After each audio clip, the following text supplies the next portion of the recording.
www.theyeshiva.net. And tonight we're also going to have in mind a schos refuah shlema, somebody who's very sick. The person's name is Nechama Mindel Bas Freda Blima. So the schos from all the chizik from Dr. Pelkowitz, Rabbi Wawa, and all the people that are here tonight should be a schos for the person refuah shlema. Let's open up with openings first with Rabbi Wawa Jacobson. Please open it up. Thank you so much. I want to welcome the hundreds of people who are with us. I want to really welcome a very dear friend and colleague. It's an honor to be with Dr. David Pelkowitz. Thank you to my dear friends, Coach Menachem and Reb Asher. It's always a thrilling privilege and honor to be on your, I don't know, what do we call it? What is it called? Burn Flicks? What do we call it? They're switching it to YY Flicks, but okay. Well, if you have me another few times, it may that may work. But it's a schus and an honor. It's always such a meaningful and inspirational evening. Hearts open, minds expand, and there's a lot of vulnerability and authenticity that I have found on these programs from all of you, especially those who come on live and share your stories and share your struggles. And all of us come out, I think, more wise and more perceptive and more blessed and feeling a little less lonely. And that itself is an incredible feat and achievement. So thank you to Hashem and thank you to all of you for the opportunity. I also feel that it's important, it behooves us to mention that in our hearts and in our minds and in our prayers are all of our brothers and sisters in Surfside, Florida, and all of the families who have lost loved ones and all of the families who have had such a devastating and difficult week. And, we're thinking about you, we're sending you our love and a light, and all those families who are waiting for miracles, and there's so much uncertainty, but we can hold hands and just be here for each other and pray together and be here and send our love and camaraderie, because we are always one and united.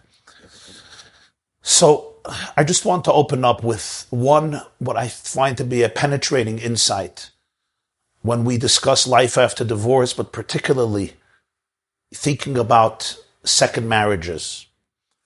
And it always struck me as interesting. There's a Gemara our sages teach in Talmud, Tractate Soita, right in the beginning, Daf Beis Amud Aleph, the first page, 2a, that 40 days before a child is born, there's already an announcement in heaven of who their soulmate is going to be.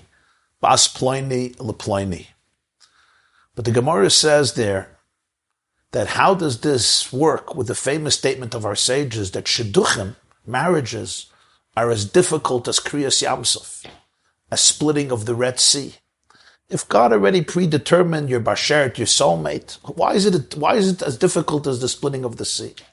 So the Gemara says, Kam bezivug rishon, kam bezivug sheni. There's a difference between the first marriage and the second marriage. The first marriage is lefi mazel, and the second marriage is lefi ma'asav. First marriage is based on mazel, meaning some type of spiritual, soulful connection that Hashem decides.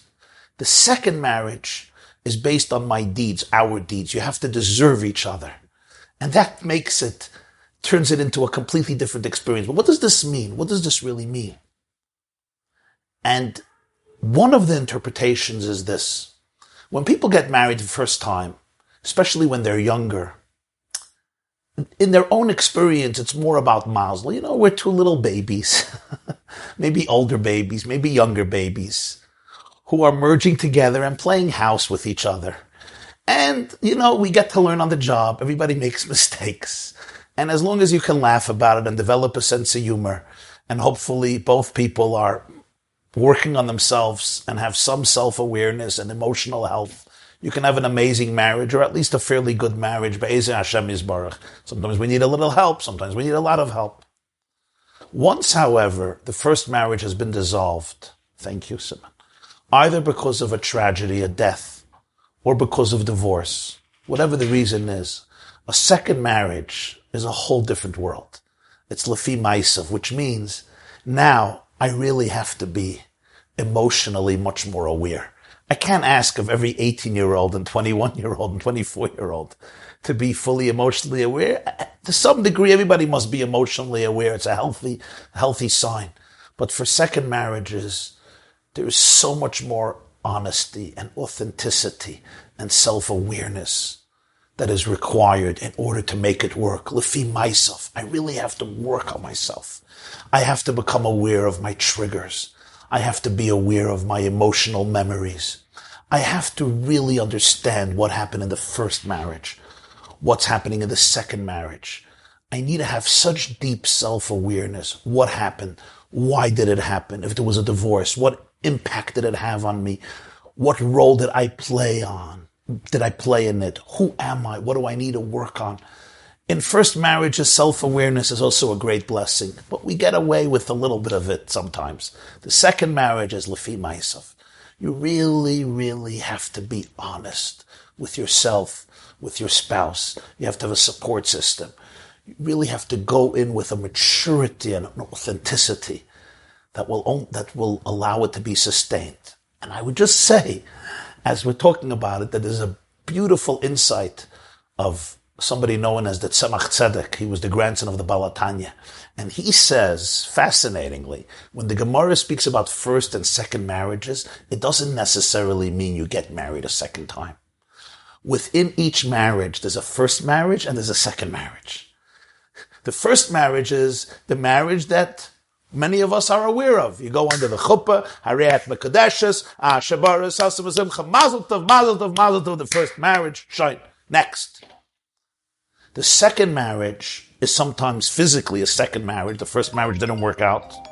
The second marriage is sometimes in the first marriage after years of mistakes and setbacks and trials and tribulations and issues and sometimes difficult issues, sometimes challenges with children, sometimes mental challenges, loss, financial crisis, physical crisis, psychological crisis, and all of the other challenges and adversity that people face in life.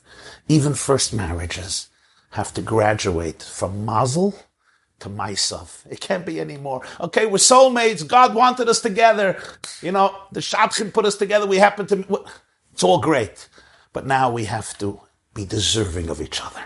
I have to be deserving of you. We have to be deserving of each other. In other words, we have to really connect from a very internal and authentic point of view. And sometimes you have to reinvent yourself. And it's a very vulnerable experience, but it's a very rewarding experience because that creates a different level of a relationship. So for all those of us who go through these transformations and go through these changes, and they're difficult, remember they're also opportunities to create bonds and unions that are far more mature, far deeper, far more authentic. And may all of us be graced with the grace of God and with the Hatzlacha to be able to do it in a meaningful and inspiring and also exciting way. Thank you. Rabbi Waiway, a beautiful opening. I'll turn the floor over to Dr. David Pelkowitz. Thank you. Thank you. First of all, I want to thank all of you. I've already learned so much from everybody who's spoken until now, and I'm very grateful for it. I'll just share with you some of the thoughts that were bouncing through my head. The first is rather obvious, but I want to say it, and that's that there was a study done probably about 3-4 years ago, published in the Harvard Business Review. And they asked a large group of people, do you consider yourself to be self-aware? Well over 90% of people thought they were very self-aware.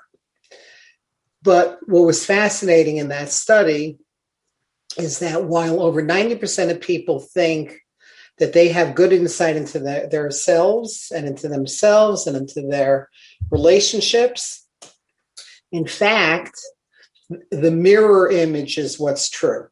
Okay, the opposite is what's true. Meaning that most people overestimate their self-awareness. They overestimate their tendency to really get and view their role in things. And that's so crucial in the Zivug Sheni. It's so amazingly crucial because to be able to be truly open to the perspective of others is golden. You know, it's probably the key to success in relationships in general. And the key to success in marriage has to do with the ability to be able to see the world through the eyes of the other, and to be able also to have the humility to be able to share perspectives and have that kind of openness. So I that was the main thought that was running through my head. So yeah, I'll just end with that as an opening. Very much looking forward to the discussion. Okay, thank you, Dr. Pupkowitz, for that opening. I'm going to give everybody a little break. We're going to take a little interesting poll put together, and then let's get in. We got a tremendous amount, just before we start tonight, we got a tremendous amount of questions beforehand, and we're going to try to cover those. But again, live questions go first. Anybody who has a question, please text it to Usher Partners here. We'll try to get to that, and obviously live questions go first. So let's just start off with a poll. Let's just get a feeling from the crowd over here. Okay. Can everybody see that? Menachem, you see it? Yeah. Okay. I'm ready to re-enter the dating world for a second time now because there's three options. I have worked on myself and noticed that the traits I brought into my first marriage. That's option A. Second option why I'm ready to re-enter the dating world for a second time is I'm divorced my spouse, so now my problems are out of my way. Option three, it's not healthy for a person to live alone. So choose whatever option you think is relevant to you or you think the right answer is. Don't worry, it's anonymous. We don't know what you're saying. The second question is, what do you feel is the hardest aspect of second marriages is? Is it option A, the exes? Option B, the children, yours, mine, and ours? Or option C, the financial responsibilities? What do you think is the hardest aspect of second marriages? So I think those are our two broad questions. We get a little feeling from the item where we're holding. Give it 5 seconds, let everybody vote. So I'm ready to re-enter the dating world for a second time now because 71% of people say, I have worked on myself and noticed that the traits I brought into my first marriage, they realize the self-awareness of themselves and now they're ready to enter. 5% of people feel that they finally got rid of her or him and they're ready to move on. And the third answer is it's not healthy for a person to live alone. 25% of people said that. Second question is, what do you feel is the hardest aspect of second marriage is? Option A, the exes, 22%. The winner by far, 60% of people feel the hardest part of second marriage is the children, yours, mine, and ours. And 90% of people feel it's the financial responsibility. Just text that. If it's on your screen, you can just text it. And we'll start off with some questions that we got. Again, anybody who wants to ask questions, please text it. And if you want to go on live, they'll go first. Okay, we're ready? I'll start with this question.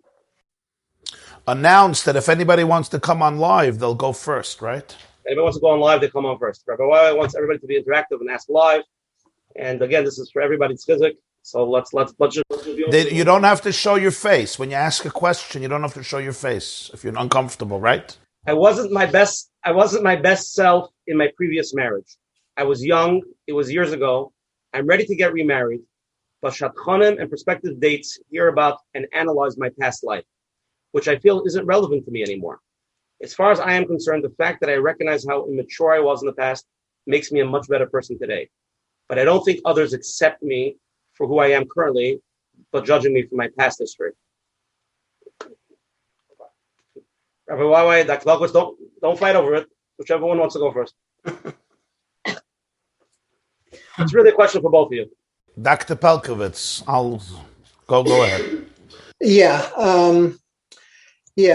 First of all, it's an honest question, and it goes very much with what the poll shows, which is 70. You're not alone. 71% of people, feel that they had to work on themselves, and that's one of the keys to making that Zivug Sheni work.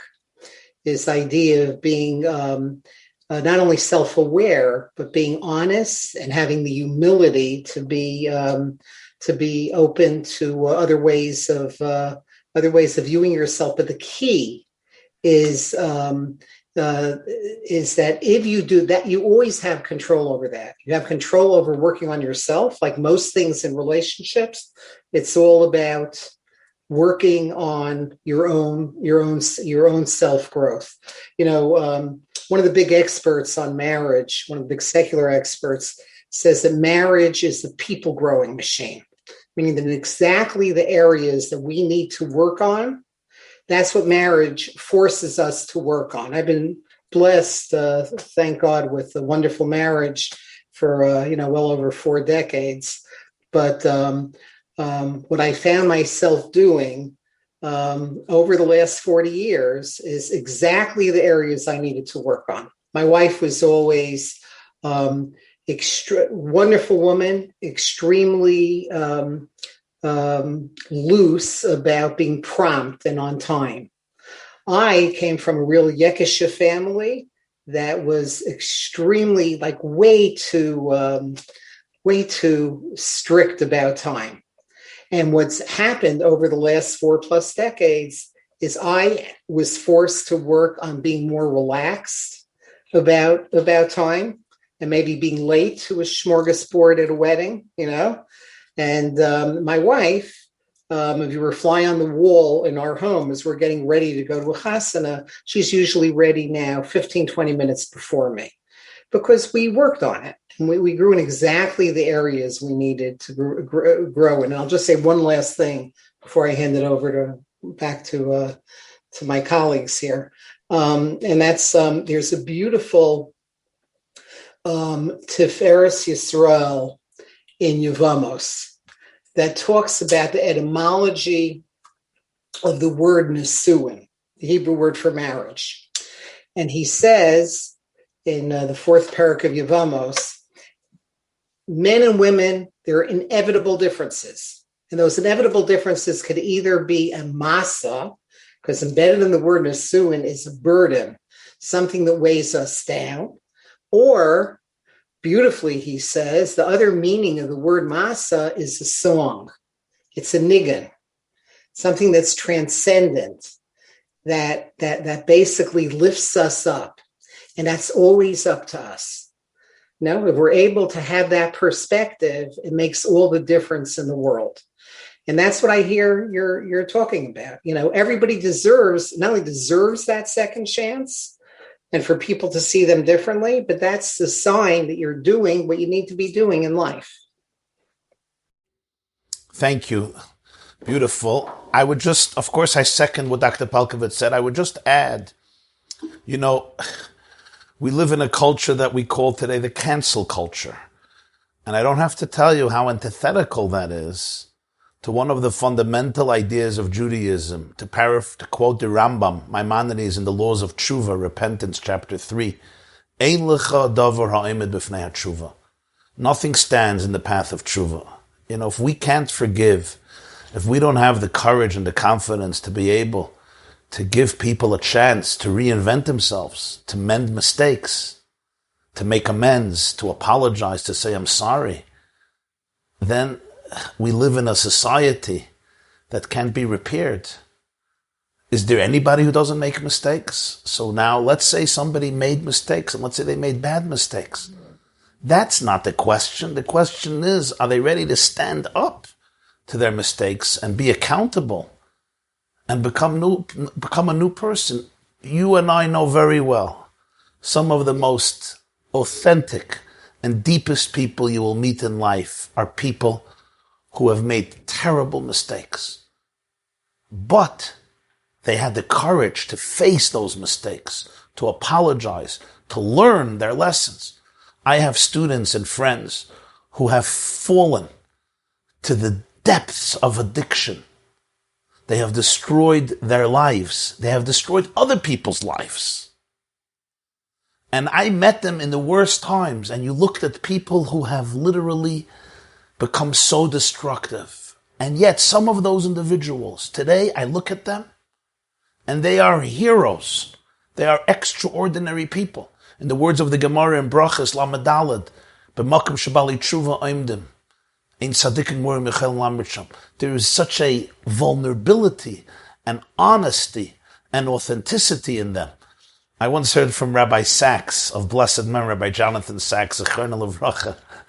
He said that there was a great story, a manager in IBM, and this manager cost the company, he made a horrible mistake, and he cost the company $10 million in losses. So he went in the next morning, he said to the leader, I think his name was Henry Watson, if I'm not mistaken, and he gave in his resignation papers, and with tears in his eyes, he resigned, and he says, listen, I wish I could pay the company back. I don't have the money, but I'm leaving. No strings attached, no severance pay. It's the least I can do. And Watson looks at him and says, where do you think you're going? He says, well, instead of you firing me, I'm just leaving. He says, firing you? Why would I do such a foolish thing? I just spent $10 million on your education. That's called perspective. It's called wisdom. When a mistake, even a sin, becomes a source and a catalyst for awareness, it's redefined into something that becomes a springboard for tremendous connection and tremendous positivity. So if somebody is faking it, and somebody is manipulating the system, and somebody is lying, fine. But when you see a genuine person who has learned from mistakes, these are the people that we want to embrace, just like we want to be embraced when we make mistakes, and we stand up to our mistakes with honesty. Beautiful. Okay, we have a lot of live questions. Let's go to the first live. No, okay, unmute. Yes, I hear you. Hi, how are you? Hi, thank you for taking my question, and thank you for this great show. Thank you all. So my question is, what takes priority? Being close to children, or to elderly parent, or to relocate to where the possible Bashert lives? And my situation is, I'm 45 years old, father of 3 young kids. The oldest is 15. And we got divorced 2 years ago, and I finally feel ready to start looking for a shidduch.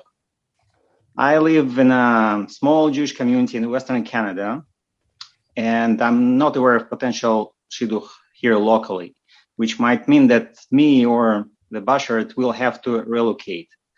My mother, the mother of my kids, she would like to stay here. My mother lives in Israel, and she is getting weaker and older, and she might need me sooner than later, as I'm the only child. So what should take priority, in your opinion? Staying here for the kids and be unavailable for my mother. Staying here might limit my options for shidduch candidate as well. Moving to wherever the shidduch will take me, or moving to Israel to be more available for my mother and to look for shidduch there. What would you advise? I'm so glad that we have Rav YY here. It's a great question and a difficult question. It sounds like a question for a rabbi to start with, or any of the rabbanim. I think we have to acknowledge that it's a difficult question. It's not like a question you just say, embrace this and reject this easily. It's a complex question. It's an intricate question. And I think it's extremely important to be honest and aware and realize all the sides here and the value in each one. The value in being there for your mother, of course, kibbudei, and the value of being closer to your ex with the children, and the value, of course, of you having the ability to rebuild a life. And this is something that runs very, very deep. It would seem to me, if somebody was very close to me, it would seem to me that I would always ask the first question is, since I have children, and our relationships with our children are very precious to us, and our children need us, especially when there's a divorce, I think that always has to be a very, very important priority. In other words, what do my children really need? And what can I do to build my future in a way that, yes, I should be able to have a good life, but as much as possible not to compromise the well-being of the children. Because for a child to have a relationship with both parents, especially after a divorce, is very, very important. It's very, very vital. So that's the question that has to be asked. Perhaps with the proper positive approach, you can bring your shidduch to, where are you, Western Canada, you said, so that you can have the best of both worlds. Maybe there could be an arrangement. For some dates you can go there, some dates they could come there. But I would try to be very aware of your children's needs. Some people just say, nah, it's not my problem. I'm going to go get married. You don't want to do that, because if your marriage is going to cost you your children, it's going to be something very, very painful for you and very painful for them. So just be very, very sensitive to that. In terms of your mother, Kibud aim is one of the greatest mitzvahs. But I think, generally speaking, our responsibility first and foremost comes to our children, and you do whatever you can to help your mother. Maybe you can hire somebody for your mother. Maybe you have to hire somebody to be able to be there for your mother. You could make visits. You can go to Israel. I mean, today it's a little difficult, but you could make visits to your mother. There's, of course, technology. There's different ways you can take care of your mother, but I would be very careful, once again, not to do it at the expense of, first of all, you not having a future, and second of all, compromising the relationship with children. A pivotal recommendation we make almost routinely after a divorce is that the parents do their best to stay in the same community. Sure, there may have to be some changes, but kids do so much better if they have the stability and predictability, especially as they get older, being able to hold on to their friends, being able to have an actively involved, in your case, especially a father. It's a major predictor of their long-term outcomes. And I think that I can't agree more with that sentiment. Especially, do you have sons?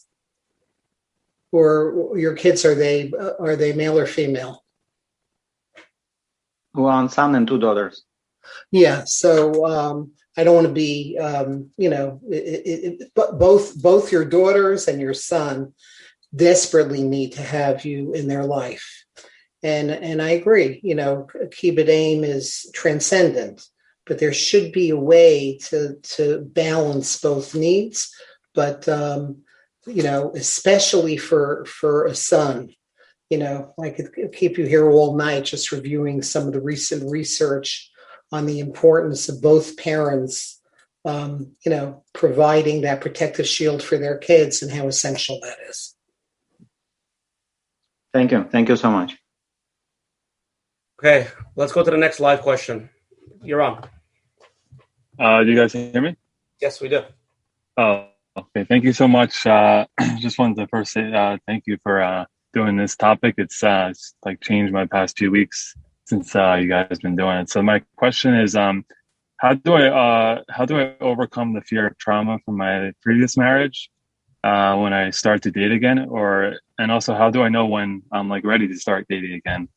Since of the trauma, I have like a fear of like, if this is going to happen again, how do you trust the person again? Even though I'm in therapy and doing a lot of work on myself, reading and listening to different classes, it's like a struggle for me that I struggle with. So the key. I just want to say one thing. I just want to say that we got a tremendous amount of questions. The question that you just asked was like the number one email, and I just got an email during the show. What? Okay, but I'm saying this question that I've been getting is, how do, after I've been through such a difficult marriage, such a traumatizing marriage, I was married to a narcissist, I was married to this, I was married to that, I'm coming out of it. So I just want to emphasize how important that question is. That's all. Yeah, just as an opening thought on it, the key to overcoming a trauma is to avoid avoidance. Is you have to be kind to yourself, but the pathway to resilience is to gradually expose yourself to the very thing that you're most frightened of, and to treat yourself kindly, to do it a little bit at a time, to face what you're frightened of. And that's how people begin the healing of their heart and their soul.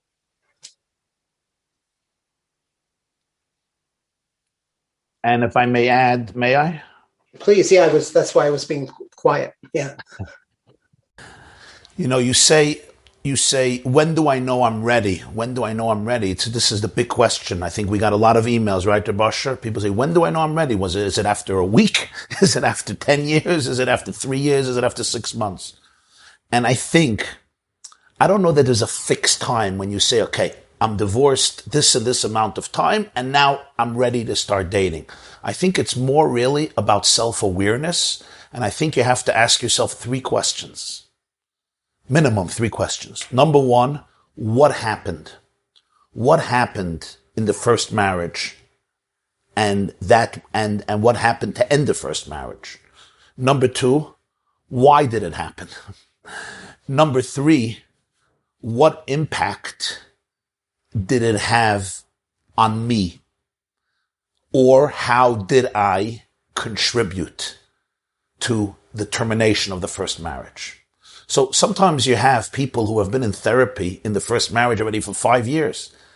So they're not going to therapy after they get divorced. They've been already in therapy for 5 years, and it's maybe the therapy that allowed you to get divorced.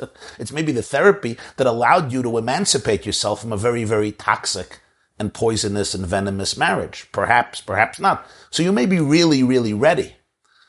But the point is, you really have to be able to answer these questions. Do I know what happened? Do I really know what happened?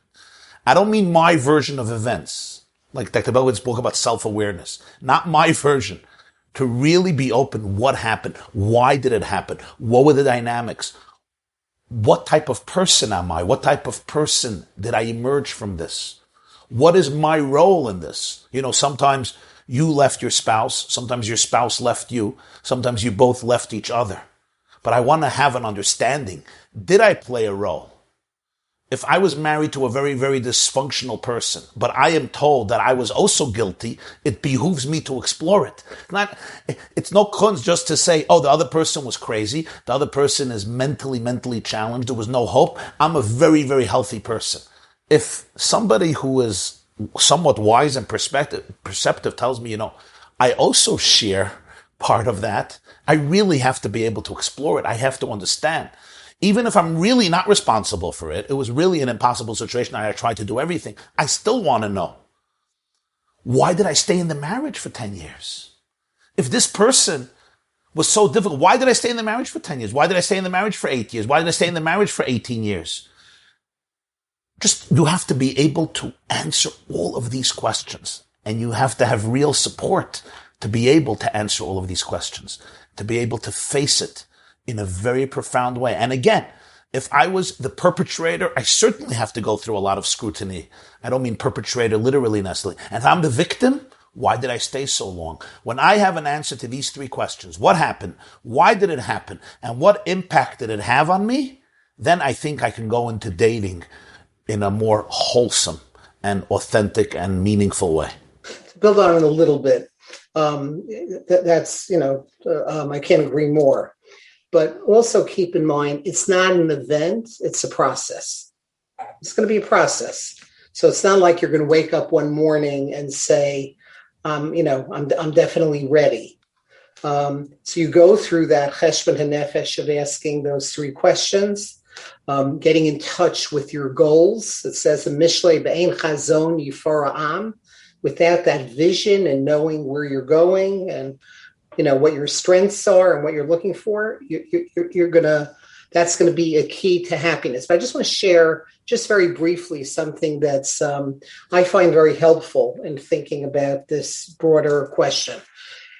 And it's a study that has in a book that's really had influence on the way I think about exactly what you're asking about. It's a guy named Pilmer, well-known sociologist, I think at Cornell University.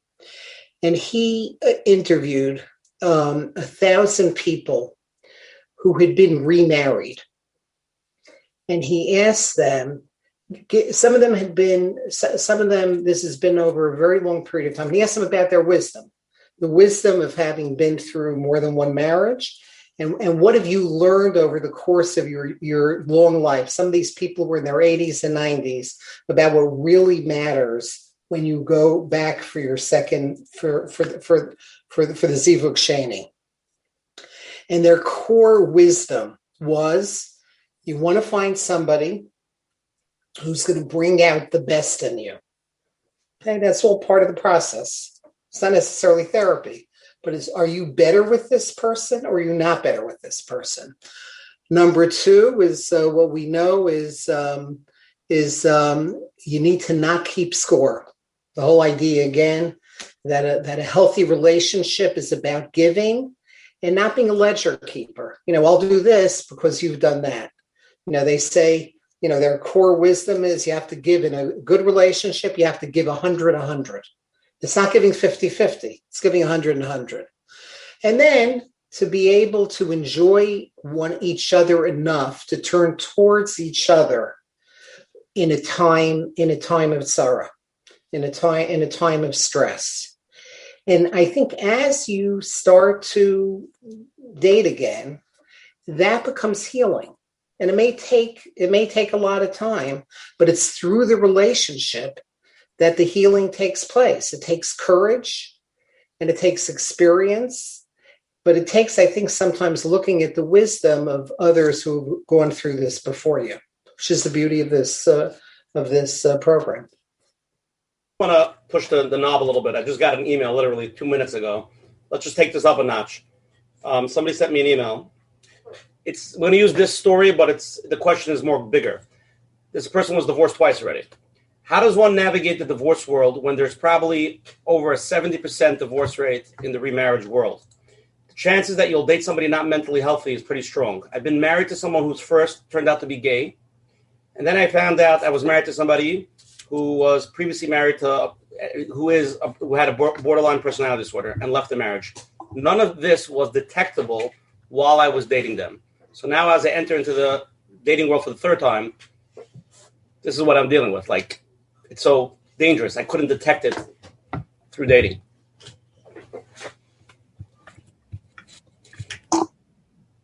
Why? I think that I think what Dr. Pelkowitz said, this is a process. This is exactly why it's a process. I think this is true even for first marriages, but certainly second marriages, you need to take all the time you need to determine all of these truths. You have to be able to ask all the questions you need to ask. An idea may be sometimes people go together to a professional, to a therapist of one of them or the other one or both of them, if that's necessary, to be able to explore things that may be bothering you. You also need the person should be able to share with you honestly their struggles. As I said in the beginning, second marriages require a real level of maturity and self-awareness. We all have to come to terms with the fact that we're not young people going into our first marriage. We have all been through a lot, and we have to be able to face these challenges. So yes, take your time, find out about the person, find out about their personality, interact with them in different ways, open yourself up so that they can open themselves up to you at least to a significant degree. And you have to be able to have the freedom to ask each other real, raw questions, to get the skeletons out in the open. And I think it's so important. It's so important. When you say 70%, or I don't know if it's 70, sometimes whatever it is, but a big percent of second marriages that end up in divorce, it's often because we're not aware of how many challenges come with a second marriage. A second marriage, you have to be, in Yiddish, it's called an ausgearbeiteter Mensch. You got to be a worked out person because there's too many obstacles that can interfere with the marriage. He's bringing his past and she's bringing her past, and many of them have had very difficult experiences. And remember, we bring it all into our marriage. So if we're not clear with our emotional memories, if we're not aware of our traumas, if we're not aware of our mental challenges, psychological, emotional, we cannot bring that into a healthy conversation. And sometimes we need the help of a real professional. It could, chas v'shalom, end in disaster. So that's why I think it's so important to be able to take this process very seriously and not jump into it from an unhealthy point of view. I have seen people who jumped into second marriages, and you know what they were really doing? They were just trying to run away from their past. They were not really ready for the second marriage. They just wanted to tell themselves, I'm also married. I got rid of my stigma. I'm not anymore divorced. So first of all, we have to get rid of the stigmas. One of the beautiful things about this program is you want the stigma issue. It's like, oh, you're divorced, as though people who are divorced live in some different planet, in some different universe. To be able to have a real open conversation. Second marriages are very serious. You want a binyan adayat. You don't just go into a second marriage. There's a Beis Halevi who speaks about the fact in Parshas Maseh, Moshe says where they traveled from and where they went to, right? Vayetze Yaakov be'eshava vayelech harana. So he explains, he says sometimes people relocate not because they want to go to the new place. It's just they hate the first place, right? People run from Brooklyn to Lakewood because they love Lakewood, Usher. because they hate Brooklyn. It depends. Some people love Lakewood. Some people despise Brooklyn, right? So you have to understand, don't just run away. I can't deal with my old situation, so I run into a new situation. Do you really want a new situation? Is this really the best thing for you? These are things we all have to work out in our lives. Then you have people who are scared. They're scared. They'd rather stay home by themselves. Why should they start this whole process? That's the opposite. What would you tell such a person? Some chizik? Yeah. So, first of all, we have to have compassion for our fear. Don't judge your fear. It is scary. If a person was, let's say it bluntly, if a person was in a miserable marriage from day one, or not from day one, it was a miserable marriage. They tell them, let me remain single for the rest of my life. I'll live in solitary confinement, right? And I'll fight with myself. I have enough conflicts within myself. Somebody once told me that they want to marry themselves because they have a split personality, right? Somebody once said the definition of chutzpah is you come to Dr. Palkovitz because you have a split personality and then you want a group discount.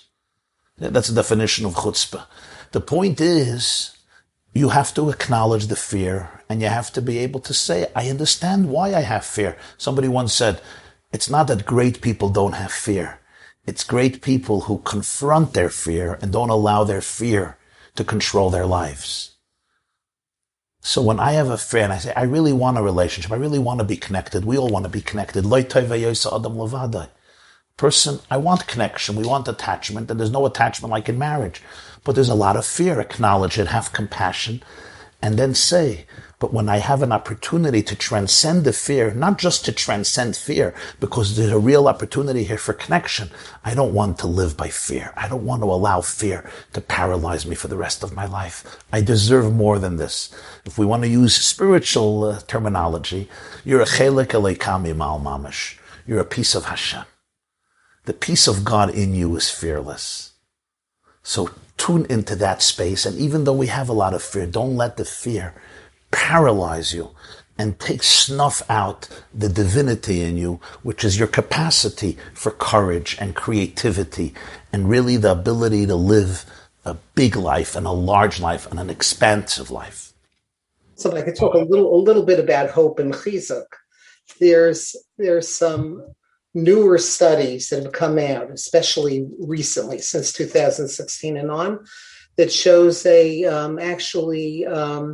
lower divorce rate than there used to be in remarriages for a variety of reasons. I think people are becoming more sophisticated and more open and maybe a little bit less defensive. There really is hope.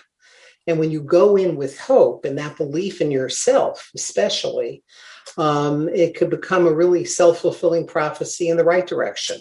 Now, remember, the Hebrew word hope is the word tikva, right? Embedded in the word tikva is the word kav, or cord.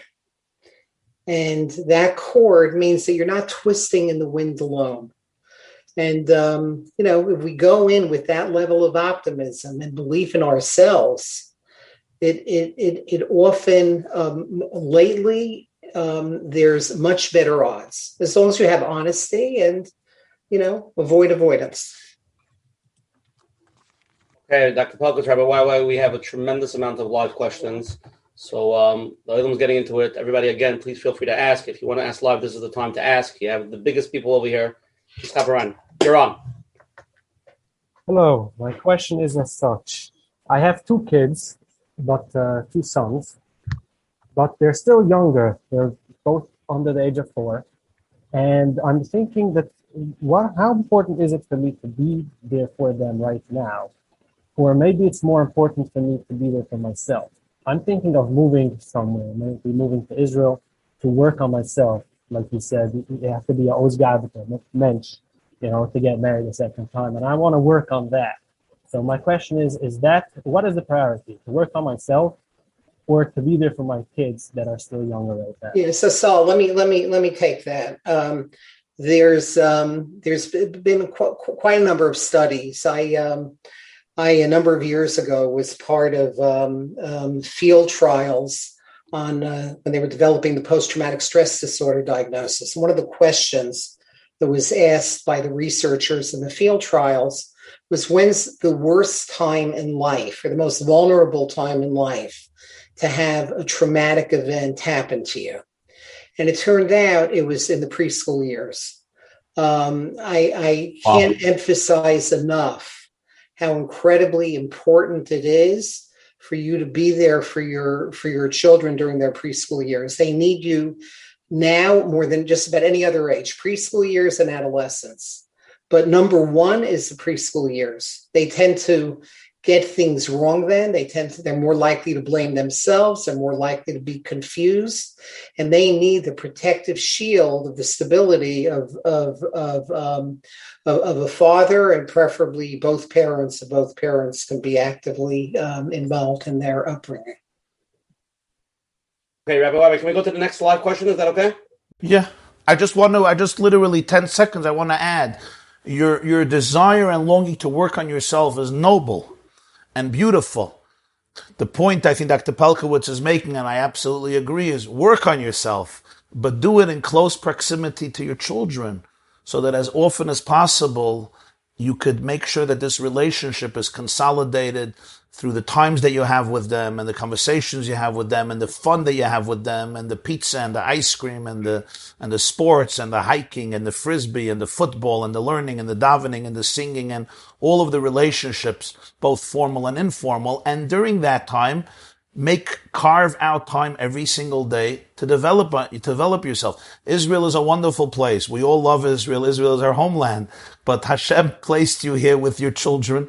And the Meiri says in the end of Masechta Ksuvos, and I quote, Kol makom sheyesh bo Torah v'yireh shamayim, dinoi ke'eretz Yisrael. So bring into your life Torah and Yireh Shamayim, and you'll be in Eretz Yisrael. And you'll work on yourself there. Okay, let's go to the next live question. You're on. You hear me? Loud and clear. So first of all, thank you all for running this wonderful program. I just want to give every one of you a bracha that you should have continued koach and good health to continue to help everybody move forward in life. Amen. Amen. Yes. So, navigating boundaries, assuming that much of this endless life's work, but enough of it has been done on ourselves to go forward in a healthy enough way with someone else who has done the same, whether it's a divorce or a widow or whatever that is. As I'm crossing this threshold myself right now, Baruch Hashem, navigating the boundaries, putting boundaries around when you're not 20 and you're in your 50s or whatever you're in, the amount of noise and distractions that are thrown from the outside. It could be responsibilities. I'm not talking about family, though. I'm talking about outside people, even social media, friends, people that have been gathered over the years. And how can that couple build walls around them initially to make that I call it the we, a strong and secure foundation enough to guard some privacy there? And at what point would somebody seek support preventively instead of waiting for some calamity or some intruder who refuses to retreat or something?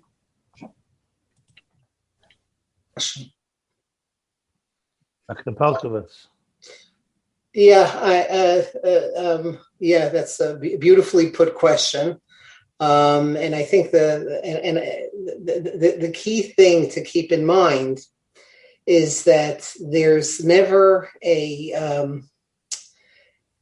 there's when it comes to boundaries at times of stress. Look, stress, especially the chronic stress of life, very often gets us to a place that it's hard to think clearly. It's hard to think straight. When we're stressed out, we're more likely to lose our temper. We're more likely to interpret neutral things as negative. But more importantly, in terms of, if I'm hearing you correctly, in terms of your question, it sounds like what you're looking for here is just strategies in terms of how do we find and preserve in our relationship the us without having it diluted by the demands of work and friends and more extended family. And that's all about what we've all been talking about all evening, is it has to do with keeping our eye on the ball. We have to have a clear set of our goals and where we're going and what we want to, what we want to do. If we have that clearly in our head, and then you come up with a plan, you come up with a pragmatic kind of plan on how to build in the time for the us. It may be some, and to ritualize it. It may be, the kind of self-care things that we've been hearing about throughout the pandemic. Going out on a regular basis, ritualize it, special time alone during certain parts of the week, times to talk to each other, to turn towards each other. All those kind of things can really serve as the glue and the ritualized kind of protection of the boundaries. And I don't know how to do it, though, without being very conscious about it and building it into the fabric of our regular lives as a Yehareg Al Yavar. Why? Yeah, I agree with Dr. Palkovitz. I think we could move on. Okay, there's another question. Can I just thank you? I just want to say what you just said puts us in a position of empowerment. So I truly appreciate that, and I thank you. And I think it's great to hear your optimism also. It's terrific. And I think this answers for everyone. Everyone to find do the boundaries in Shalom Bayis and Chinuch, whatever it is, with social media today's days. We have a question that came in.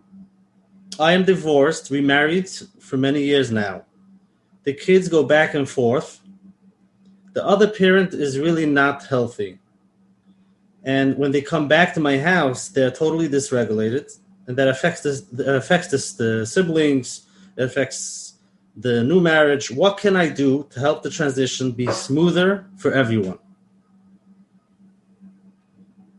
Yeah, so you're talking about the stress of reentry, which is very, very common. When kids go back and forth, especially when the other parent is problematic, So there, again, what I would do is, first of all, validate. When your child comes back and seems a little out of it or dysregulated because of the pain that sometimes comes their way in a difficult visit with an unhealthy parent, it could be helpful for them to have a way to be in contact with you. If they have a cell phone they could take, that could be extremely helpful. Talk to them about a safety plan. If there are really dangerous things going on, they should always have a safety plan where, somebody who they could go to in some way to get you. That's extremely important. Then there's the practical stuff with school, to make sure that the school knows, what the parenting plan schedule has attached to it, so they know that he or she may be having a hard time, the next day in school. And the educators in the school need to know what's happening so that they can it's often helpful to have extra sets of books. It's often helpful to, we could spend the whole night just talking about this. But the bottom line is to make your child aware that they're not alone, that you're there as part of the protective shield that's giving them that sense of support and love that could get them through these difficult times, but also a very practical kind of coping plan. What happens if the kids, if you realize that there's some alienation going on? The kids come back very cold. The relationships change. You realize there's something there. Right. Why? Let's hear. What do you say about alienation? You've been going through these calls much longer than me. First of all, it's extremely painful.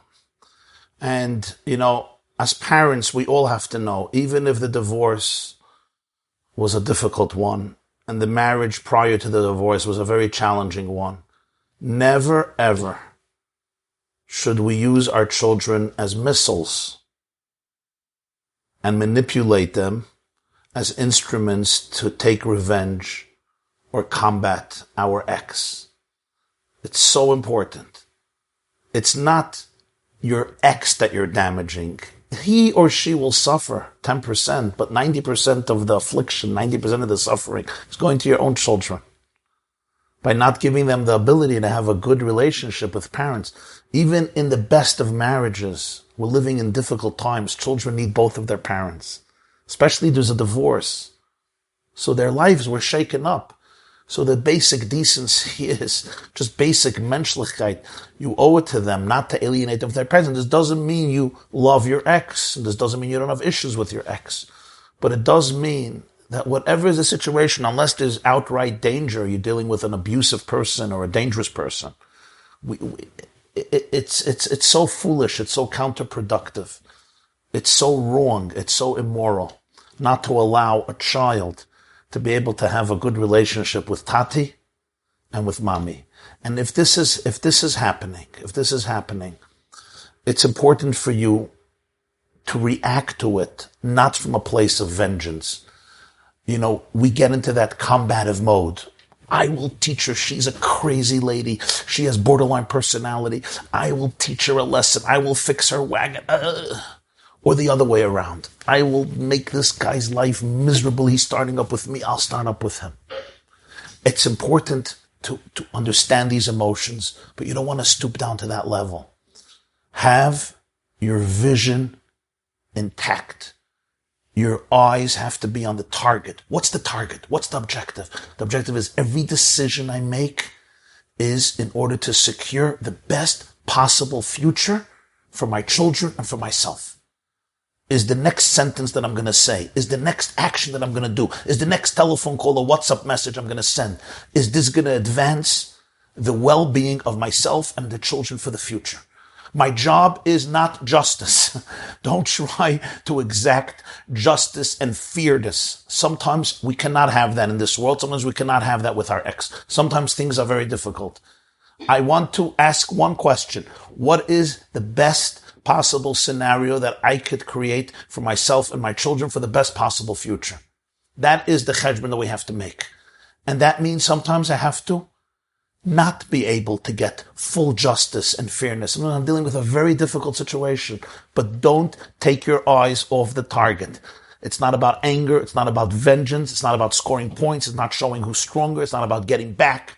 These are all emotions that we have as human beings. Your target is what's going to guarantee the best possible future for my Tayere Kinderlach and for myself. And when alienation is happening, you need good advice from top experts in this area.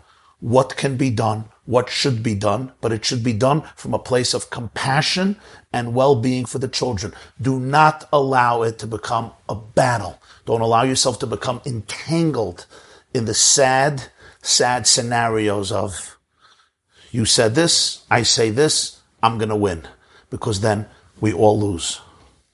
If I could just expand a little bit, making one important point that I've been wanting to make tonight. And that's a series of studies that were done in doctoral dissertations at Israeli Graduate School, at YU. And what was found by the researchers in a variety of studies is that when there's conflict over child rearing between parents, especially around issues of frumkeit.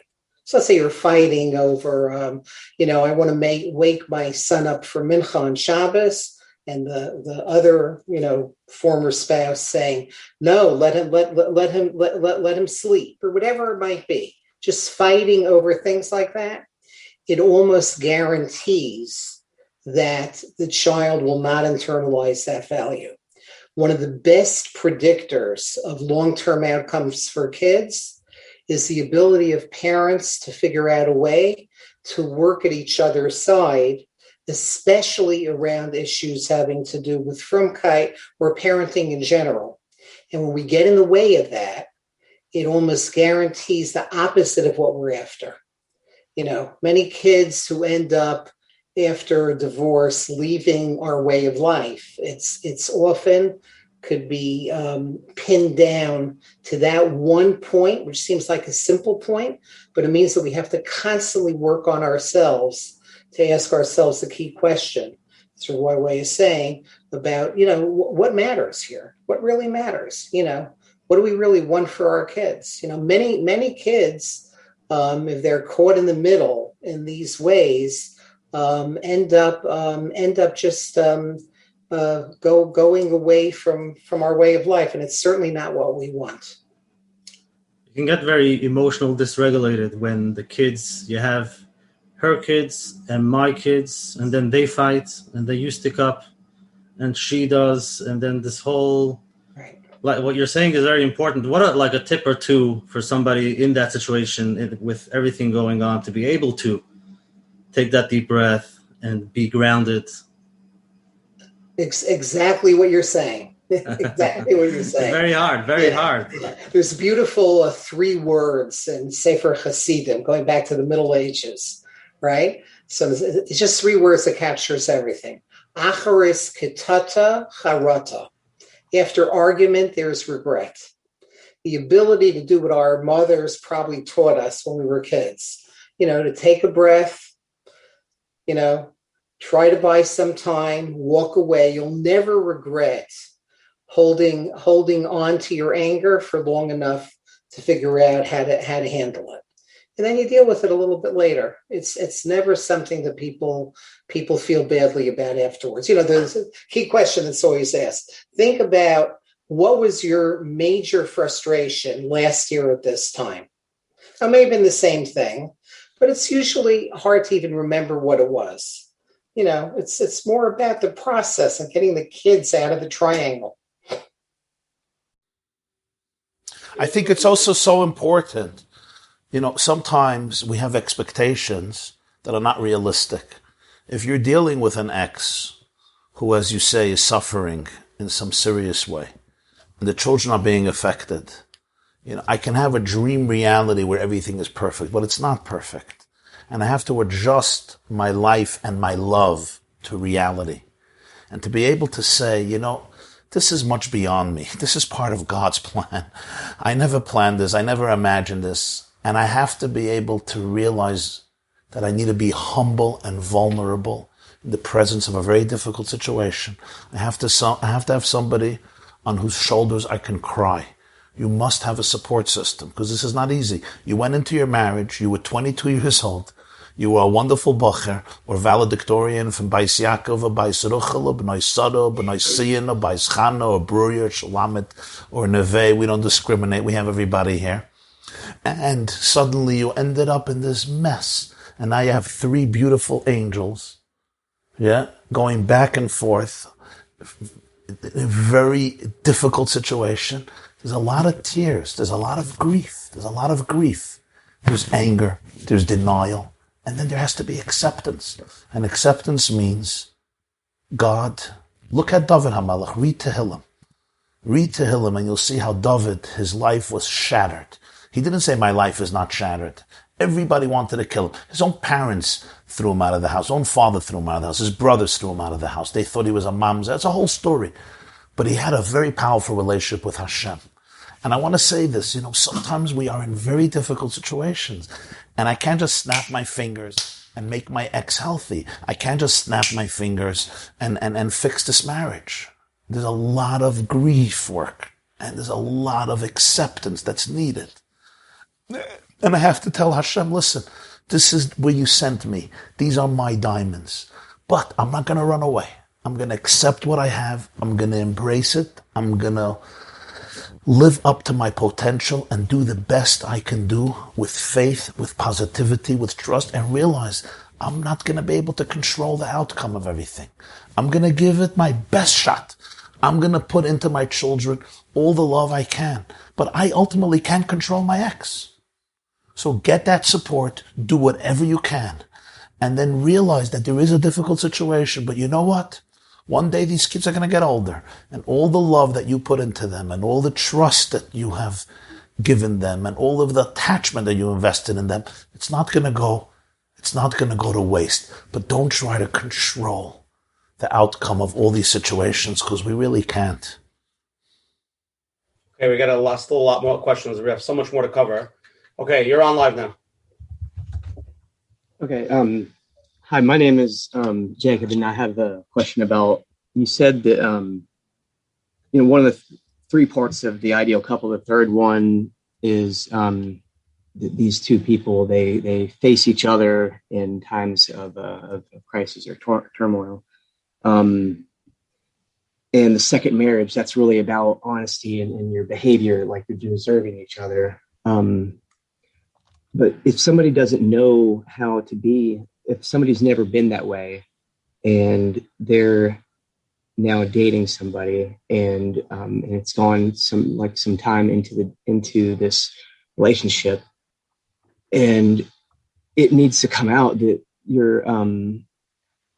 you've been having some struggles that you didn't acknowledge to them before, you weren't honest with them about, but you are struggling with things, or and also maybe you haven't, like you want to avoid telling them things that you're not comfortable talking about.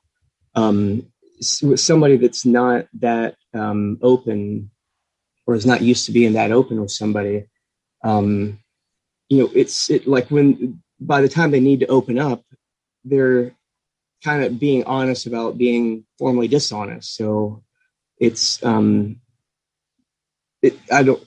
guess my question is, how would somebody regain trust when you're needing to be honest about how you weren't formally honest, and there's a lot that you can open up more about? Wow. Doctor. Is me mechabed Dr. Pelkowitz mit Atta Hareso? Yeah. Yeah, it's a poignant question, and and I hear the pain behind it also. The number one thought I have is be kind to yourself. Be kind to yourself. Very often people come from backgrounds where they haven't been lucky enough to necessarily have had either the right kind of role models or the right kind of support, or to have had a past that they might be, not so proud of. The process, though, of gradually naming the monster. It's called meta-communication. You communicate about communicating. Meaning that you turn to this individual and say, listen, I've been struggling in certain areas. And it's hard for me to be open as much as I'd like to be. And then you little by little start to talk about it. If it's the right person, with time, she will she will forgive, or will support, or will own up to herself, not always having been necessarily completely open about things. But that's part of the process. There's the Hebrew word chet, which is, the word for a sin, is etymologically tied to the word for missing the mark. Doesn't mean I'm an evil person. There are times we miss the mark. So we're told that the archers of Shevet Binyamin, hardly ever missed the mark. Lo yachti. They didn't miss the mark.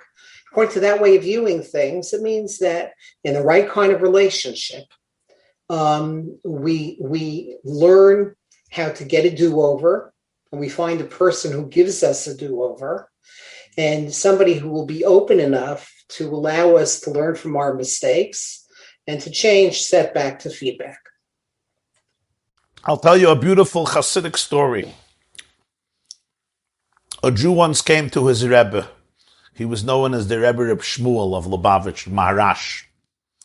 And he was embarrassed to tell the Rebbe what he did. So what do you do when you're embarrassed? What do they do on Zoom when they're embarrassed? He comes to the Rebbe and he said, I have a best friend who committed this and this sin, and he's embarrassed to come and tell you. So he sent me to ask on his behalf what he can do to repair.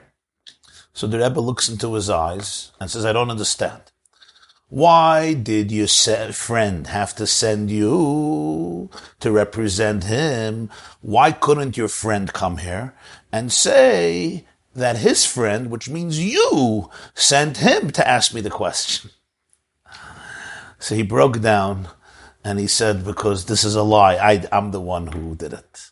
So the Rebbe gave him a way out. He told him how to repair it. So somebody asked me once, why couldn't he play along with him? The guy is lying. He's embarrassed. You know how many people come on Zoom and say, my friend wants to ask a question. It happens all the time. Big deal. We all know that it's not the friend. Okay, the Rebbe knew, so he fooled. So the Rebbe had he didn't have an ego that he can't be deceived. Let it go. The answer, of course, is the Rebbe was trying to help him. And he knew as long as he's talking about his friend, he'll never be able to really fix his future.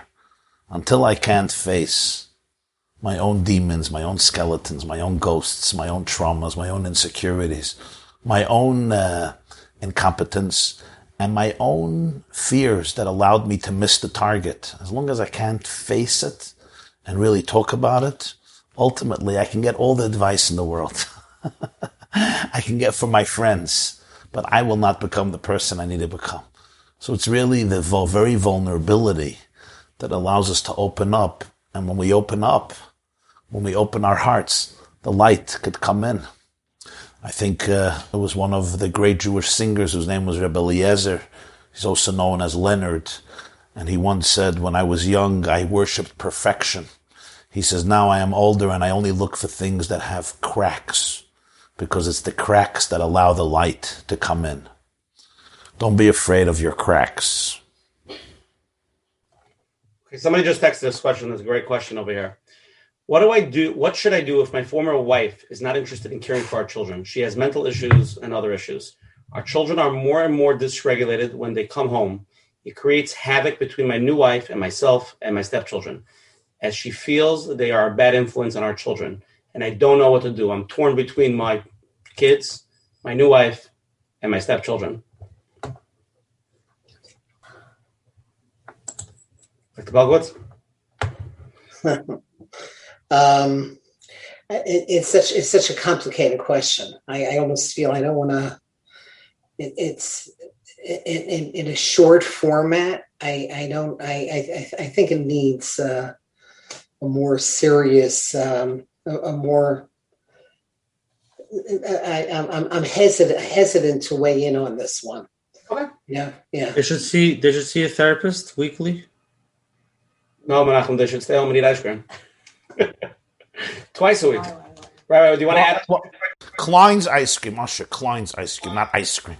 Rabbi, do you want to jump on this one? I can go to another one. It's a little similar, though. I'll so ask the second one, and then I'll respond. Yeah, let's hear the second one. How do we deal with your children treating your spouse like she's not wanted, or being disrespectful, or simply mean? It means your children are treating the new wife or the new husband disrespectfully. And then there's the other way around. How do you deal with when your spouse, when you feel she's being or he's being mean to your children, especially when there's two sets of kids that are fighting? Each parent naturally goes to protect the biological child. Yeah. So if I could just briefly weigh in on that one, is the key is to strike when the iron is cold.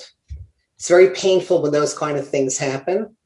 It's very tempting to immediately want to go to the to the defense of your biological child. It's totally understandable.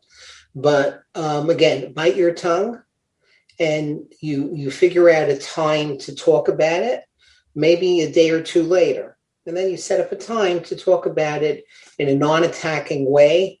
There are all kinds of techniques. There's something called the speaker-listener technique, where people take turns reflecting back to the other, paraphrase what the other is saying. There are all kinds of ways of trying to get at it.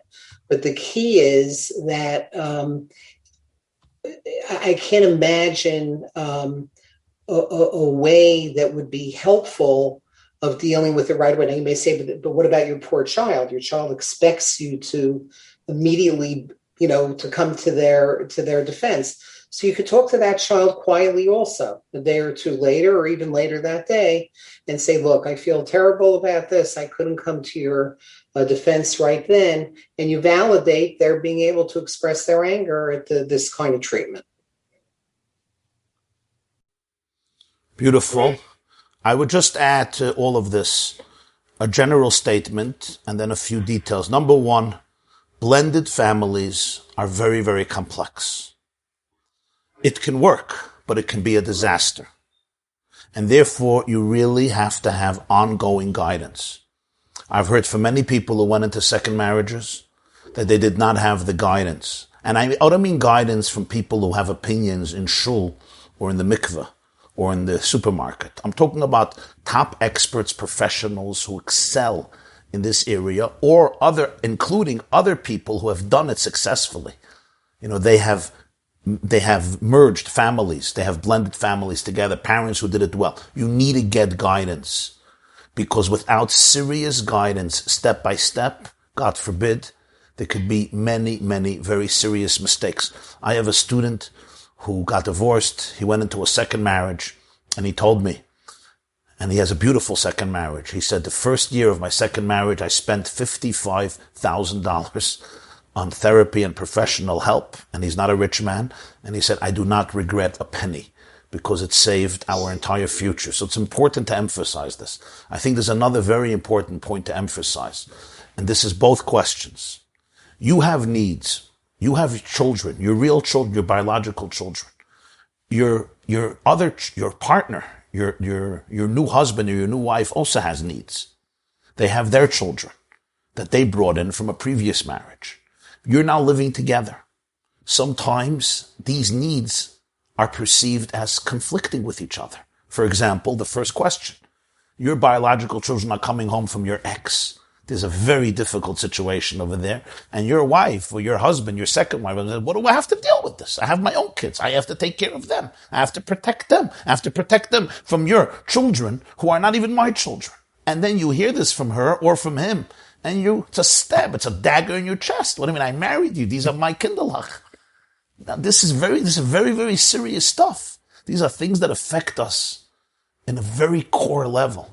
And it's so important that this couple, the second marriage, has, as Dr. Pelkovitz says, has the space and the time where they can have an honest, kind, but very real conversation about what this is doing for each of them. What this is doing to me when I hear this attitude from you, what it's doing to you when you see this coming from my children, and to really be able to realize that we're in this together. It can't be anymore only about me versus you, you versus me, because we're a couple. So yes, these are my biological children, they're not yours. But if we want to stay married and we want to have a good marriage, we have to develop a place of we. Ultimately, it's our challenge, it's our problem, it's our responsibility, it's our blessing, it's our opportunity. Yes, you can't expect me to feel about your children the way you feel like your children. I'm not a malach.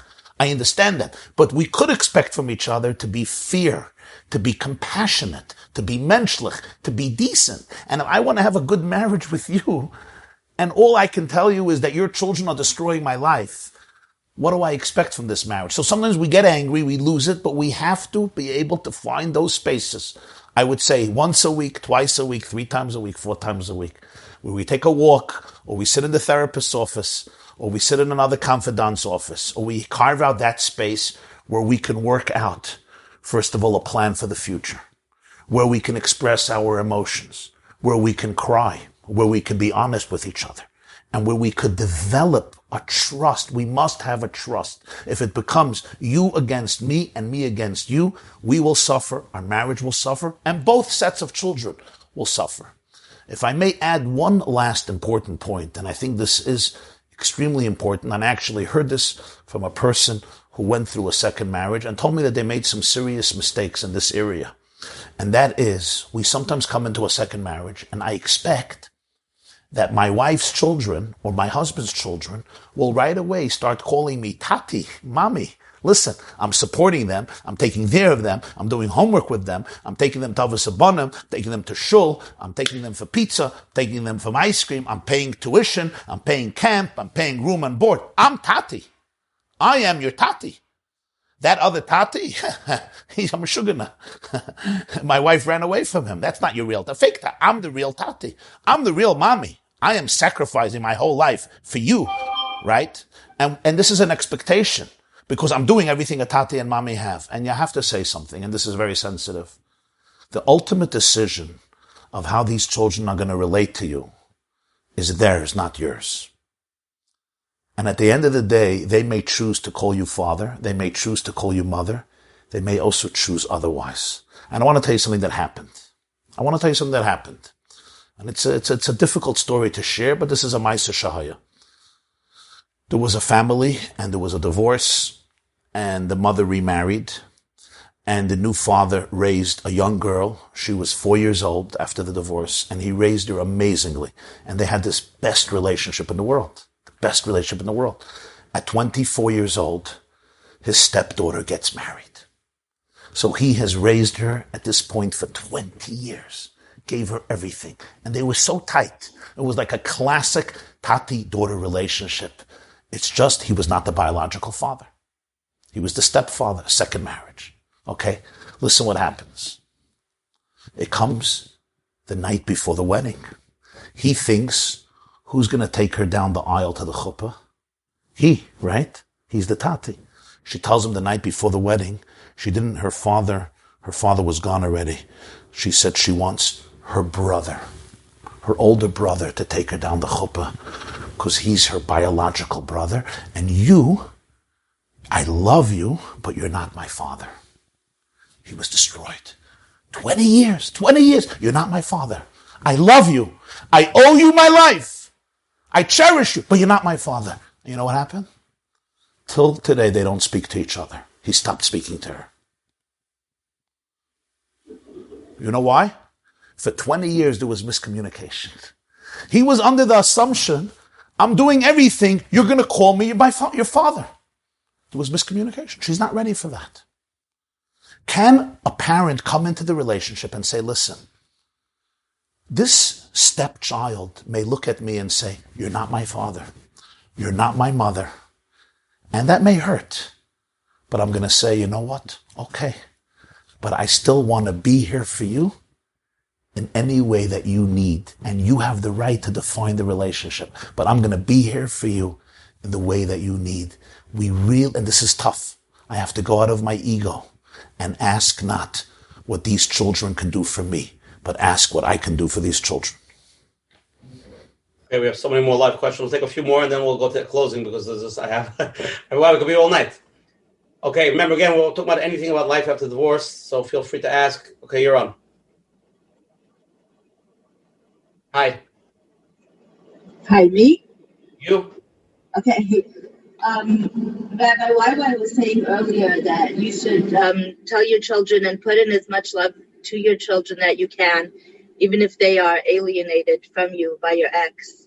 So I want to know how I can do that if my children don't talk to me, blocked me, I can't text them, I can't call them.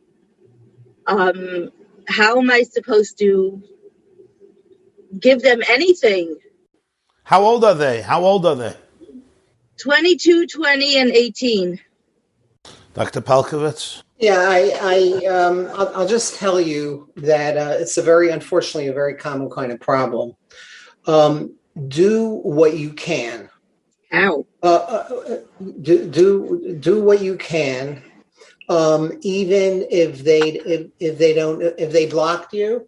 So, there's a way for you to leave a voicemail that they may not ever return or may not never ever get. If it means to send a letter to them that they'll leave unopened. What I've seen countless times is that when they move on to, the stage of life, very often where they have their own children and they start to think for themselves in a little bit of a different way, they'll often say that they appreciated the attempts at contact in spite of the fact that they totally closed you off. And as irrational as it is that they appreciate it, but they do appreciate it.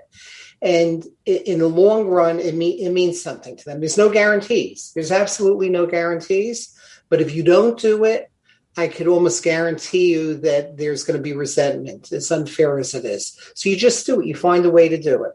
I could think of so many situations where it ultimately made a huge difference, even if it's again. I don't want to take time to talk about some of the work of Dr. Amy Baker, who looked at alienated children when they were grown up and married, and what predicted which alienated children come back. But there's a much greater chance that eventually there could be relating to them in a new key and in a new kind of way if you just stay there in any way that you can, as frustrating as it might be.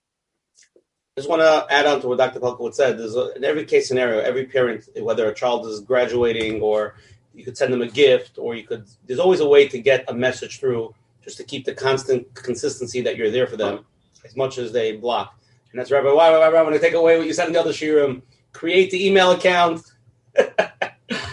Yeah, I don't know if she was there, but I gave a piece of advice. This was a father who was alienated. His wife, I think, suffered from a serious mental illness. It was in court. He decided he doesn't want to continue in court because they were schlepping the kids to court. Big family, 7 kids. Little kids, a bunch of little kids. The oldest was maybe bar mitzvah. And she wouldn't let them speak to him at all. You know what he did? Amazing. He created an email account for each of the children with a password.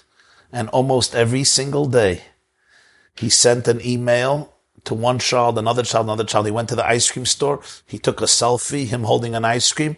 Chayala, I wish you were here with me to enjoy the ice cream. Went to the zoo, took a picture with the elephant. I wish you were here to enjoy the elephant. Then he sent it into their email box.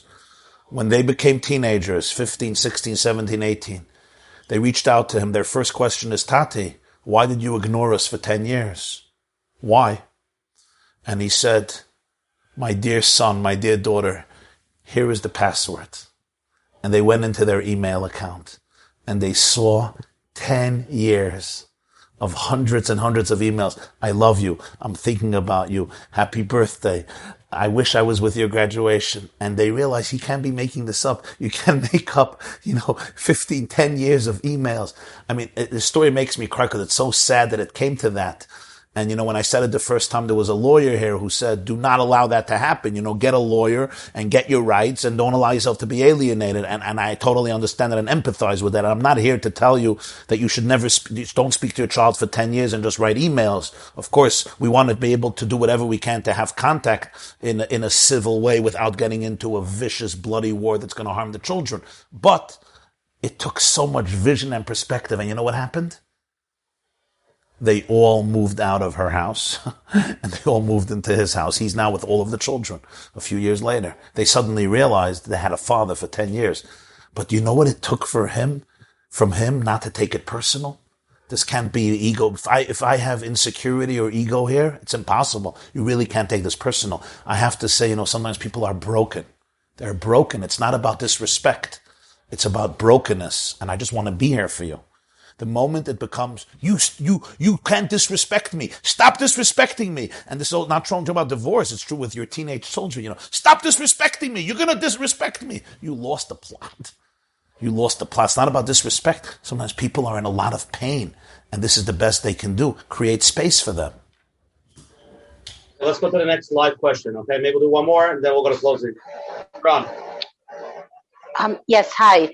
So I'm curious to know if there are any practical advice for how to combine finances, especially when, both the woman and the man are having finances, children are older. We're not talking about, tuition here or heavy support. Children are independent. So I'm just curious to know if there are any advice about financial, or how to combine or how to deal with finances. Dr. Pelkowitz, don't you have an accounting degree? I wish I did. The only thing I can say about money, and it's so incredibly complicated.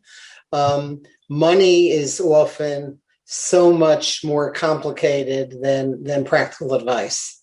In the research on the role of money in couples who are marrying the second time, what's found is that people tend to fight the same fight over and over again around money throughout their lives. And it's among the most intractable issues because it gets to our core sense of self. And it's often a stand-in for power and insecurity and things like that. It's just very, very difficult, so it's a complicated question.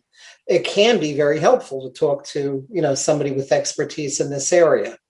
But we once had a Yom Iyun in the 5 towns just about the role of money in divorce, and it had a huge audience, and it was incredibly interesting and helpful.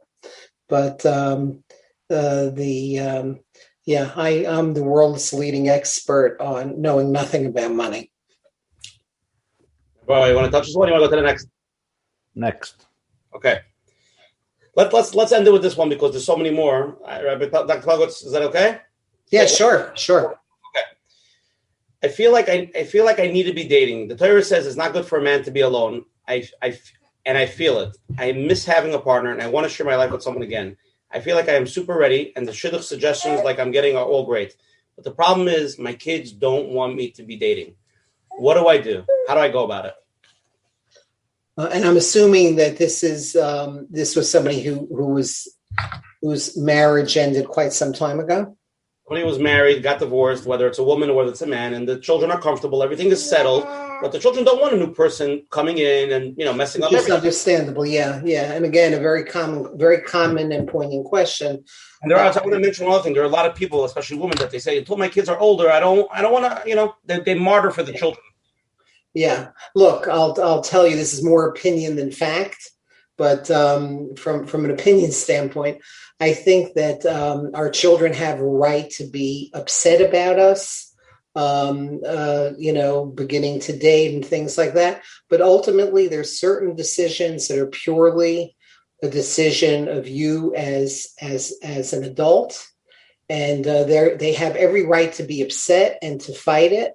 But you have to make that decision as based on where you are in your life. And eventually, the hope is they'll come around. And it's never easy, and it is painful for children. But that I think from a boundary standpoint is bein adam la'atzmo question. Where are you in your relationship with yourself? And your kids will, you could validate and you could help them understand how difficult it is. But I find my experience, usually if it's handled well and there's a therapist to help, as Rav has been talking about with the, with the tremendous complexity of blended families, I think what has to inform you is what you want for yourself. Bro, you want to add on this one? No. I think. Okay, so let's go to closing now. And I just want to first of all start off with saying I'm grateful to Rabbi Wai, especially for really the courage to do this series. This was a 3-part series. It was tremendous. So the feedback we got was unbelievable. Anybody who didn't watch the other parts definitely have to watch the other parts. Go to Rabbi Wai's YouTube channel. It's all there. Just type in Life After Divorce. This is part 1, part 2, and tonight is part 3. The emails and the feedback I got was tremendous. I feel like we did a little chizuk for a big topic. We definitely covered it. And a special thank you to Dr. Pelkowitz for agreeing to come on so willingly. Let's go to closing. Menachem will go first, then Dr. Pelkowitz and Rabbi Wai. Coach Menachem. Thank you very much. Thank you, Rabbi Jacobson, and thank you, Dr. Pelkowitz. Nothing more to add. Again, like I mentioned, it's a huge topic and everybody in their unique situation. But just by coming here on a Thursday night, hopefully in a relaxed state, to hear some insight that maybe eventually you can apply, which number one, not to be hard on yourself. It is hard, and especially going into going out into the discomforts, going out of your zone after being hurt can be very hard. So like we heard, it's a process. There's no jumping, but that's part of growth when the person is ready, because staying where you are is always easier for everybody. But the growth comes from going out and trying new things, which being vulnerable, and that's where you feel some chiyus hopefully works out. And the third thing that I'm thinking of is just to be able to get a third party, somebody who could hold your hands, who you can talk to, who could understand, so that you could work it through and see if you're seeing it the right way. And thank you again for being here. And Baruch Hashem, we managed to put together this series, and hopefully, and I'm sure from the emails that we've helped many, many, many. And for those who still want to send in the questions, you can still send it in. Thank you. Thank you. Dr. Pelkowitz, please leave the island with some divrei chizuk. Yes. Thank you. Thank you so much to all of you for letting me be part of this. I'll just end with a couple of thoughts. Number one is I often quote a study, probably to the point of nausea of overquoting it, but it's a study where some researchers take people and put them at the bottom of a small mountain. And they ask them, estimate the steepness of this mountain. If you're alone, you see the mountain as being very steep. If you have somebody at your side, the mountain looks less steep. And the closer you feel to the person at your side, the less steep the mountain looks and the less tired you get walking up the mountain. That's the metaphor I have in my mind as we talked about what this 3-part series has been about. It's about being together. We just read in last week's Torah reading, Matovu Alecha Yaakov, Mishkanosecha Yisrael, about the power of togetherness, the power of being at each other's side, especially in difficult times, because it makes every hill and every challenge look less steep. And I'll just end with the famous words in the Medrash Tehillim that echoes, I think, a common theme throughout tonight of Ilu nafalti lo kamti. If I never fell down, I never would have been able to appreciate getting up. Ilu yashafti bachoshech lo haya arli. If I never sat in the darkness, I never would have appreciated the light. I think that's what this has been all about. So again, thank you for allowing me to be part of such an important force for refuas, for refuas hanefesh, and in some cases refuas seguf for everybody here. Thank you. Beautiful, Dr. Blackles. Thank you so much. Yeah. So in preparation for this event, I phoned, or rather WhatsApped, 3 individuals whom I cherish, whom I know well, all who had their first marriages were terminated, and they remarried, and they blended families. They had children from previous marriages, which they brought in. And I just wanted to hear, it's nice to have theories and ideas, but, to hear from real people, boots on the ground, who are dealing with this every hour of the day. And I want to share 4 points that they shared with me. Number 1, it is so important after a divorce, after a death, especially if there's a second marriage, but even before that, to be able to respect your needs and to cultivate a path towards self-care, especially when it was a difficult divorce, especially when there's an ex that's difficult, especially when there's alienation. You have to take care of yourself. You need to eat well, and you need to sleep well, and you need to have a hobby, and you have to be able to celebrate your life and to have fun. And if you like hiking, go hiking. And if you like dancing, go dancing. And if you need yoga or Pilates or gym or exercise or martial arts or other forms of of adventure, of development, meditation, prayer, learning, each one in their own way, holding journals, but take care of yourself. You have to. You need to take care of your body and your mind and your soul, and don't feel guilty for that. Especially your children who need a good, strong mother, a strong father. Cherish yourself. Don't beat yourself up. People sometimes in second marriages, they beat themselves up for every mistake. Celebrate every success. Even small successes are amazing, are astounding. Remember, these kids went through a difficult situation. Every small success, celebrate. Give yourself a standing ovation. Don't expect perfection. And beating yourself up and telling yourself what a bad, stupid idiot you are will help nobody. Will not help you, not your spouse, and not your children, not your stepchildren. Number one. Piece of advice number two. This somebody told me about a personal mistake they made. And that is, people sometimes unwillingly, they alienate their biological children from the other parent. If the other parent died, or the other parent, there was a divorce, there's no talking about the other parent in our home. It's a mistake. It should be a normal conversation. There's no competition between the new mother and the old mother, between the new father and the old father. There is a competition.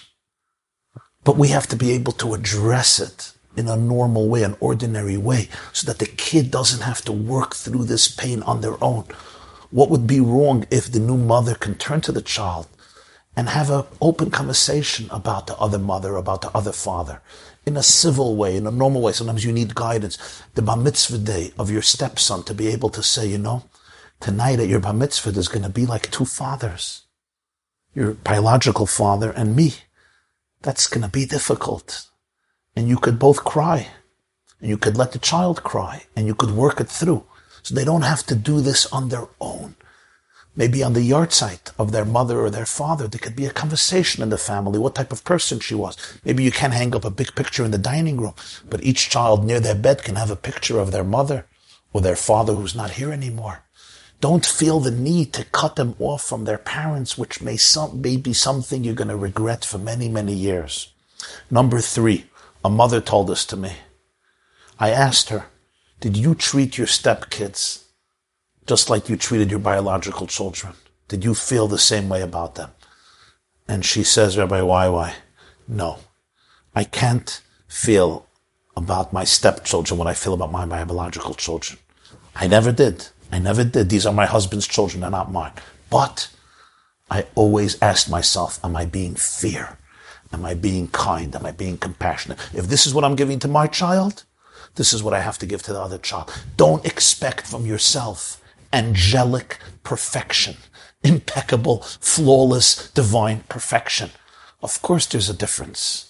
But the very fact that you could be here for your stepchild and be kind and be compassionate and be loving and give them their needs, that's an incredible, incredible feat. Don't undermine that. And don't feel like I'm such a hypocrite, I'm such a sick person. Look, I make these differentiations. Respect the fact that there are differences. This is a struggle. But you're working on yourself and you're being fair to these children.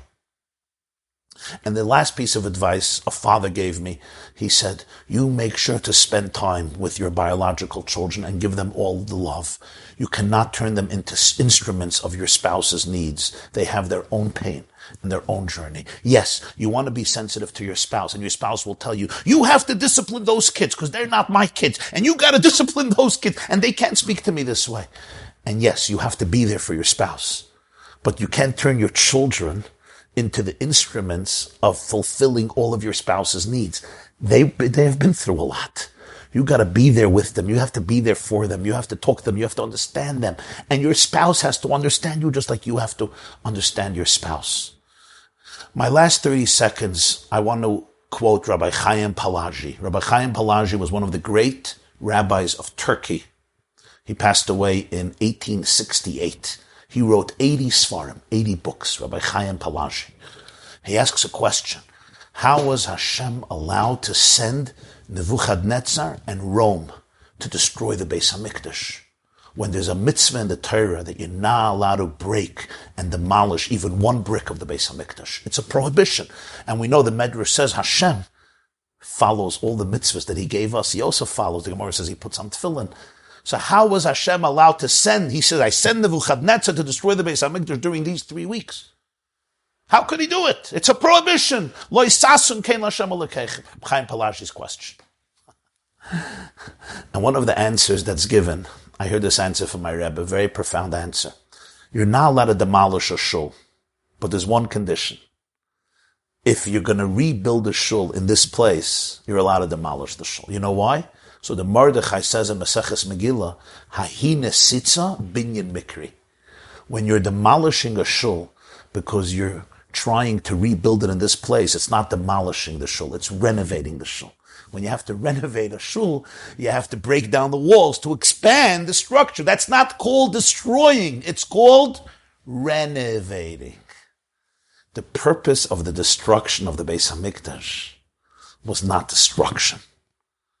It was the beginning of the renovation of the third Beis HaMikdash.